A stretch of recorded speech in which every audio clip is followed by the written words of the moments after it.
পরিচ্ছেদ 2 বাংলা ব্যাকরণ। 1 নম্বর প্রশ্ন, ধ্বনিতত্ত্বে আলোচ্য বিষয় কোনটি? ধ্বনিতত্ত্বে আলোচ্য বিষয় ধ্বনি। বাংলা ভাষায় রচিত প্রথম বাংলা ব্যাকরণ কোনটি? গৌড়ীয় ব্যাকরণ। নিচের কোনটি ধ্বনিতত্ত্বের আলোচ্য বিষয়? বাকযন্ত্র। সন্ধি ব্যাকরণের কোন কোন অংশের আলোচ্য বিষয়? ধ্বনিতত্ত্ব। নত্ব ও সত্যবিধান ব্যাকরণের কোন অংশের আলোচ্য বিষয়? ধ্বনিতত্ত্ব। প্রত্যেক ভাষার মৌলিক অংশ কয়টি? 4টি। প্রথম বাংলা ব্যাকরণ প্রকাশিত হয় কোন ভাষায়? পর্তুগিজ। প্রথম বাংলা ব্যাকরণের ভূমিকা কী ছিল?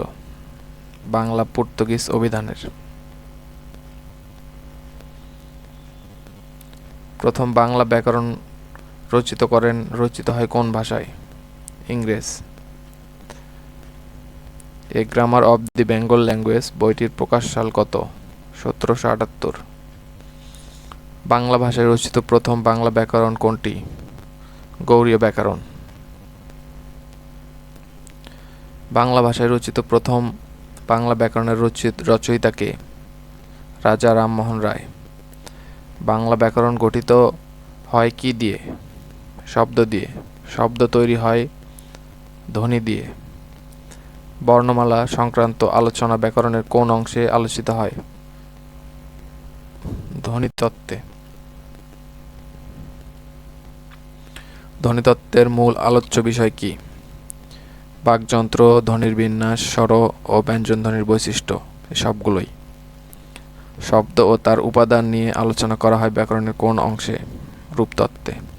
রূপতত্ত্ব বিশেষ গুরুত্ব পায় শব্দ গঠন প্রক্রিয়া।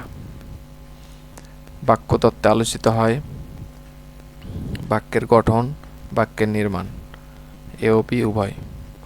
কারক বিশ্লেষণ ও জ্যোতিচিহ্ন ব্যাকরণের কোন অংশে আলোচিত হয়? বাক্যতত্ত্বে। শব্দ বর্গ ও বাক্যের অর্থ বা অর্থ বৈচিত্র্য নিয়ে আলোচনা করা হয় ব্যাকরণের কোন অংশে? অর্থতত্ত্বে।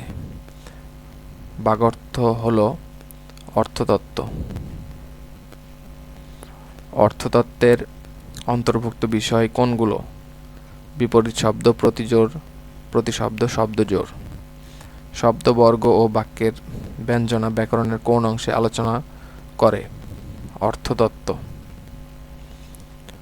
বাগধারা কোন তত্ত্বের আলোচ্য বিষয়? অর্থতত্ত্ব।